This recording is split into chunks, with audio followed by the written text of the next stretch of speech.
I think 9 days away, but as my players pointed out this morning, our players pointed out this morning, we have a countdown clock in our locker room to the next event. Next event's next Saturday. It's actually 8 days, 17 hours, so they quickly corrected me on that when I tried to tell them it was 9 days. So either way, we're excited about it. Just this much closer to game day means we're obviously working on an opponent, and our urgency, our intent, and our purpose has to pick up. And I thought at practice day and this week, we've certainly done a good job with that. Coach, Mr. John Gilbert, our athletic director, come spoke to us this morning. He's was obviously at Alabama for 16 years, and just spoke to our team just about some different events there. But one of the things he hit on was just how it takes a village to make the football season go, and just how our program, is a piece of that. But it takes so many people, and you see it happening right now. You see tons of folks under the stadium getting that ready for game day. I know the ticket office, I think they're at almost at 17,000 season tickets sold, so that's amazing. I appreciate all the folks out there that bought season tickets, and keep telling your neighbor they need to go buy theirs. But just a lot of people make this thing go, and just so appreciative of all those folks that do that. And we're getting ready. It's 9 days away. We got to take advantage of every single day and get ready to go play a football game and a football season. You obviously prepare for game one, but I think as you prepare for game one, keep in mind that also helps you prepare throughout the season of how you attack that and how you approach that. So we're certainly keeping that in mind as we go. But looking forward to it, looking forward to the challenge. Obviously a tough opponent. I'm sure we'll talk more about that as you guys ask questions and as we get into next week's conference as well. So. Coach, going with Mitch releasing the start with Alabama, what point of that decision for you guys? Yeah, I think as you get closer to game day, you have some great competitions. We're very fortunate within our football program to have a lot of competition within our team. And we talk in here all the time about it's going to take everybody in our locker room to get it done and win football games. And I truly believe that. And we're fortunate enough to have some depth on both sides of the football. But at some point in time, you got to start pushing a guy for more reps of the ones or more reps of whatever group, whatever package he may be a part of, so he gets comfortable with that, and the rest of your football team gets comfortable with that. Emory and Mitch have been awesome throughout the process. They've had tremendous growth since January. Both are competitors. Both are going to help us win games this fall. Very supportive of each other, and done some really good things. I think Mitch is probably a little bit more comfortable with the offense at this point, and that's really coming from his background, coming from Texas Tech, where it's similar terminology, similar offense, a lot of parallels there. So, but I think we can expect both of them, see them both early in the season here, both in game one, and then just kind of see how that process plays out. Just like I wouldn't tell our starting linebacker he's going to be the starter for 12 games. We're not going to do the same at quarterback. So we'll take that week by week and just see how we grow and see how we progress, and see who gives us the best chance to win games. Your best linebacker may not be your best linebacker come week 10. We saw an example of that last year. I thought DJ Johnson wasn't a starter early in the season, and throughout the season he got better and better and better. And by the end of the season, I thought he might have been our best linebacker and was playing pretty well. So you got to keep that open mind to every position, and the quarterback position included. What were some of the other intangibles that pushed him over the top? Yeah, and Mitch is just an outstanding leader. He's a guy that knows the game, and this is like. And I told these guys earlier, too, and I think I told you guys, if one of them sucked or one of them had just, bad mannerisms, it would be an easy decision. But both of them are phenomenal. They're professionals and do a really good job. But Mitch has kind of got that little bit more confidence with the offense right now. Probably sets a little bit of difference there. But and I don't think we've seen Emory's best football either. I think he's got a lot in the tank that he can show us and put forward, and he'll have the opportunity at some point to do that as well. How much did Mitch, just being in his last year of eligibility, having played more college football, factor into the decision? None. I mean, really, we have older guys on our football team. Emory's a fourth-year guy. Mitch is in his seventh year, and we got a lot of older guys. If we have a freshman that's good enough to walk in and be the guy, that freshman's going to be the guy. Whoever gives us the best chance to go win a football game at that moment, that time, that's who's going to be in the game. And that can change throughout the football game too. You're starting corner. You maybe get in the game, and hey, they're running the football to the boundary more, and he's not that guy. You need more of a run stopper there. You can rotate and pivot and make a change. So you got to keep that in mind throughout the game, throughout the season, how those things can adjust. How have guys responded? Either going to scout team or kind of figuring out. Yeah. So it's the first week you're kind of going, hey, we have a look team, and the look team is a scout team that's going to give you a look for your next opponent. So we flip sides of the ball. Maybe your 3s and 4s are going over to the other side of the ball and trying to give them a look. And then you've got some young guys for the most part that are part of those look teams. So it's maybe the first time they haven't been the guy maybe in a long time or maybe ever. You know, in high school, maybe they're a 3-year starter, or maybe they were always within the rotation and one of the top guys. So all of a sudden, they kind of a different role they got to take on. I think talked to the older guys this week about helping the younger guys embrace that and the importance of that, what that means, and just talking to our football team about what that means as well, how important it is to go give the other side of the ball a great look.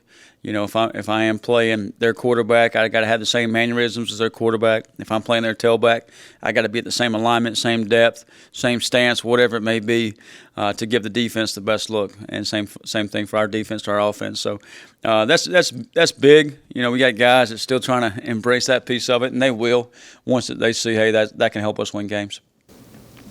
As far as installs go, how do you go about, like, you know, how far along, like, percentage-wise, would you say you do stuff this week versus next week? Yeah. You know, I told our coaches we got to be very careful that we don't overload our players, especially game one, and don't allow them to go play fast. I think game one you can overload your guys, and they're thinking too much and they play slow. We have some good players. We're talented. We got to allow them to go play fast and do what they do. So we got to keep it simple. Monday, Tuesday, we put some portions of the game plan in. Wednesday, we took off and gave our coaching staff really a chance to sit back. Hey, what's really are we good at? What can we really do? What's kind of the fine-tuning of the game plan? Kind of went back at that today. Next week, I don't want to add anything to it. I'd rather take away, hey, here's something we may not call but once or twice. Let's take that away. That could slow us down. Let's give us an opportunity to play fast and go play the way we want to play. So I think that's what it's about. I said this last night to our staff. I said there's probably more staffs that sit around this week with a little extra time, a little free time, and try to do too much and get too cute and overload their players and really have a reverse effect of what they were trying to get done. So we got to be very cautious and guard against that. I noticed from talking to those guys at Media Day, you know, a lot of teams in this situation could be very intimidated, but they seem very confident. And obviously, people outside of your building are not giving them much of a chance. How would they, you know, suppress that? And also, congratulations to you, Coach, on recruiting some really good human beings. To all those guys. Well, thank you for saying that. They're outstanding young men, and I'll just say that because I'm in front of the media. I say that because every single day I get to spend time with them. They're still young men, and they're going to make mistakes, but they're going to grow and learn from them. But we're also going to do things the right way. Yes, sir, no, sir. Yes, ma'am, no, ma'am. Hold the door open for people and treat people the right way. I think that's going to go a long way in life. And I do think that, you know, those things, if you will be, you know, the right people, I do think there will be some carryover to other aspects of your life as well. So, but, you know, to us, it's really the man in the mirror every week that you're playing. We're playing a really good football team, very talented, done some big things, you know, great tradition. Coaches play for a national championship. All those things, you know, you can look at and come up with a million reasons why you can't. But we got to look in the mirror and find reasons why we can. You know, reasons why we can be successful and why the Pirates can do what we can do. So we got to find that every single day. I talked to our team this morning. Just you got to watch film, you got to study it, and you got to find a little thing here, a little thing there of how you can be successful, how we can move the ball down the field, or how we can get stops, or whatever it may be. Is that a cat screaming? Yeah. No. If you want my cat, it's still up for adoption. Oh, that's great. We have asked a ton about special teams. How's, you know, specifically the kicking game, your punting competition, kicking competition? Yeah. You know, the kicking game, I would say, especially the punters, done a good job. Tommy's kind of taken off with the punts, hit some really good footballs, and continues to boom it. His timing's much better. I think a year ago he was still used to the Australian rules maybe, or never played a game of football and taking his time back there and, you know, reading all the wording on the side of the football before he punted it. You know, now he actually catches it and gets it off in good time. And so he's done a great job. Blake Shirley, the long snapper from Wofford, got here in June, has really stepped in and taken that role on and been exceptional there. Then the kicking situation, like the kickers are, you know, Everett Scott continues to be the guy in the kickoff. I think his leg jumps out. He is going to be really good in his career. He's one of those guys that we hadn't redshirted at this point in time. So he was going into his junior year. Well, now he has 3 years of eligibility left. So excited about his future. Noah Perez and Andrew Conrad, continue to battle it out. And I think, Andrew will have several good days. Then he might pull a kick to the left just a little bit. And then I thought Noah hit the ball really well today. So those continue to help us win football games. And we'll kind of give that a few more days and see where we're at with that position. Who's stepping forward in the running back room? How do you see that playing out as you go into the start? Yeah, the running back room has been a really deep room in that position. I talked a lot about DeJuan Lacey and Michael Allen, but the two that stand out to me is Ashton Gray and T.J. Engelman. I think they both had some good scrimmages, some good practices, and they're both battle tested. T.J. played for us a lot late in the season, ran the ball hard, does a good job of ball security for the most part. And then Ashton Gray did a really good job in the bowl game. So they've had carries under fire. They know what it takes to win in this league and understand our offense too. With the deep running back room, would you prefer to go by committee or have a primary back? Yeah, I don't think you can make it through a game in college football right now with just one guy or maybe two. I think you need several. Whether you play three or whether you play four, just kind of depends on the week maybe or what you're doing or what you're asking those guys to do. If you're getting five out and getting the ball to them in space, maybe you don't have to go quite as deep. If you're asking those guys to protect or carry the rock quite a bit, maybe you got to go a little bit deeper. So that can change from week to week. Michael Allen tweaked his hamstring that first scrimmage. Is he 100% now? He's working his way back. He's in practice. He's working his way back. Probably more of a game time decision for him, and we'll kind of see where that rolls. He's trending in the right direction. He's trending the right timing of it, but you never know too. Hamstrings can be iffy, by how you recover. I feel good about the health of our roster. I think we'll have 99.9% of them available for next Saturday. He's one that's kind of questionable right now. If we were filling out the report that you had to fill out a couple days before, knock on wood, I hope our report never looks like Virginia's. Tight end was a position of strength last year. You got some new faces this year. Found out Ishmael didn't start playing football until he was a senior. How about that? Yeah. But what kind of weapon can he be for you? How's he doing? Yeah, Ishmael's awesome. His dad was all Big Ten, so I don't know why he waited so late to play football. He thought he was going to be a basketball player, and then I guess he realized like 6'2" is probably more of a guard than a power forward. He's got the power forward body. But he's done a really good job of just growing since he's been here. Started off his career at Nebraska, was at the FCS in Texas last year. At Nebraska, they'd moved into defense, thought he might be more of a defensive player. Wasn't really his personality. Went to the FCS school, played tight end last year. So he doesn't have a lot of snaps under his belt at the tight end position from a big picture perspective, high school, college, those things. Although he was there at the start of last year and done some things. So I think we're kind of just seeing the glimpse and pieces of what he can be. He's shown flashes that he can be a really good player and similar to what we had last year, but he's got to be more consistent with it, and route running, those things, and as a blocker. But he definitely has potential to get there, and just a guy that's gotten a lot better since the spring. We talk a lot of times about guys that come in, just kind of look average in the spring, and they make that jump. He's certainly one that's made that jump. Mason Brown continues to be solid in there. Kanan's coming along and doing some good things. He missed the spring, but you're starting to see him grow. So he may not take that jump for another week or two, but you're starting to see him move in the right direction at a rapid pace. We saw JD out there practicing today. What's the latest on that? How'd you like that jersey number?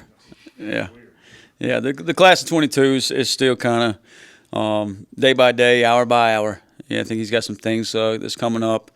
But you can add him to your roster. There was a kind of a deadline for us to get guys back in school earlier this week, so we were able to work that thing out. And just thank you to the folks that made that happen. And then it's kind of a waiting game at this point. You may look up and you have him for a week, 2 weeks availability, and then you don't have him for a couple of weeks. Then something else may come through and you have him for a couple other weeks. So it's more of a waiting game. We'll kind of sit and see where it plays out. Make sure all parties are 100% comfortable before we put them in a competition. You can practice as an ineligible player, just like in academics. If you're ineligible for your academics, you could practice, but not play in competition. So that's kind of where we're at with that. It's kind of a waiting game. At the same time, he's got to be prepared for the moment does come. And thankfully, he's at a position, that you rotate guys anyway. You're rotating bodies, you're rotating defenders in there. If you were at a quarterback position or a left tackle, you're kind of, hey, you're the starter, you're the guy, we got to roll with you. And if you had some of that uncertainty there, that would be a little harder to deal with. Just saw Tommy Castellanos committing to I think Texas Tech, and that position to me would be just tough to manage. Now, if he's going to go play receiver, which I saw reports of that, that's a little bit different.